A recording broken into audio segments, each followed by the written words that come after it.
అమ్మ వాళ్ళ ఫ్యామిలీ.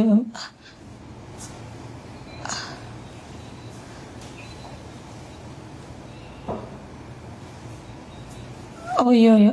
అమ్మ నమస్కారం అమ్మా.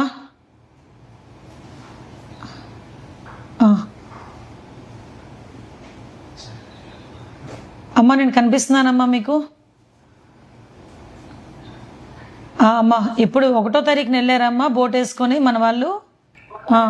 వచ్చేస్తాం కదా అనుకుని నేను కూడా ఫోన్ చేయలేదు, మాట్లాడుతుంటే ఫోన్ కట్ అయిపోయింది కదా, దానివల్ల కట్ అయిపోయిందేమో అనుకున్నాం మేడం. కానీ 4:30 అయింది, ఫోన్ చేసినా స్విచ్ ఆఫ్ వస్తుంది. మాక్సిమం గాలి వల్ల రాలేదేమో అని అనుకున్నాం మేడం. నైట్ 7:30 అయింది, అయినా చేసాం మామూలుగా స్విచ్ ఆఫ్.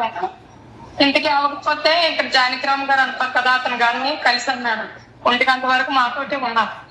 ఇప్పుడు మార్నింగ్ కూడా అతను మాతోటి ఉండి మాట్లాడుతున్నారు. ఇంతవరకు ఆచూకీ తెలియలేదు అసలు. చిన్న పిల్లలు ఉన్నారు మేడం, మాకు గేట్ బాగుంది మేడం. అదేనమ్మా. బాగుంటారు మేడం. అవునమ్మా అవునమ్మా. తల్లి చెప్పమ్మా. ఇప్పటికి వచ్చి ఎవరు రాలేదు మేడం, ఎవరు తీసుకురాలేదు. 2-3 గంటలకు నాకు ఫోన్ మాట్లాడి మేడం వచ్చింది మేడం. అమ్మ మీరు ఇన్ఫర్మేషన్ మాకు ఇచ్చిన తర్వాత నుంచి కూడా police department, marine department, fisheries department మేమందరం అదే పనిలో ఉన్నామమ్మా. యాక్చువల్గా ఈరోజు మార్నింగ్ నుంచి నేను మన కోస్టల్ గార్డ్ వాళ్ళకి కూడా కొంచెం గాలి ఎక్కువగా ఉందని వాళ్ళు హెలికాప్టర్ ఇవ్వడానికి కొంచెం ఇబ్బంది పడినా కూడా మేము వాళ్ళని రిక్వెస్ట్ చేస్తే హెలికాప్టర్ కూడా పంపించారు. ఇప్పుడు హెలికాప్టర్లో కూడా అదంతా వెతుకుతున్నారమ్మా. ఆల్రెడీ ఎవరైతే అప్పారావు గారు ఉన్నారో అప్పారావు గారితో ఇక్కడ నుంచి మన మెరైన్ పోలీసులు కంటిన్యూగా టచ్లో ఉన్నారు. ఆయన ఇచ్చిన ఇన్పుట్ని కూడా బేస్ చేసుకున్నాం. అంటే ఎక్కడ ప్రమాదం జరిగింది, ఎక్కడ ఏమైంది అన్నది కూడా మేము అన్నీ కూడా తెలుసుకున్నామమ్మా. దాన్ని బట్టే ఆల్రెడీ నేవల్ వాళ్ళు హెలికాప్టర్ కూడా వెళ్ళింది, మన బోట్ కూడా ఒకటి రెస్క్యూ ఆపరేషన్ చేస్తుంది. యాజ్ ఎర్లీ యాజ్ పాసిబుల్ వాళ్ళు ఇబ్బంది లేకుండా తీసుకురావడానికనే ఈరోజు మేము అందరం కూడా ప్రయత్నం చేస్తున్నామమ్మా.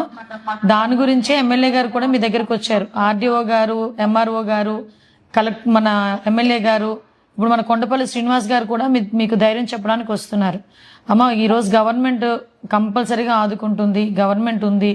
నేను అచ్చెన్నాయుడు గారు అందరం కలిసి కూర్చొని మాట్లాడుకున్నాం. కలెక్టర్ గారు విజయనగరం కలెక్టర్ గారితో, వైజాగ్ కలెక్టర్ గారితో కూడా మాట్లాడానమ్మా. విశాఖపట్నం 3 జిల్లాల జేడీలు కూడా ఒకసారి కోఆర్డినేట్ చేసుకొని ఇంకెవరైనా ఉన్నారేమో చూసుకోండి, అలాంటి వాళ్ళు ఎక్కడెక్కడ ఉన్నారో చెక్ చేసుకొని ముందు ఇమీడియట్ గా వాళ్ళని బ్యాక్ రమ్మని చెప్పండి.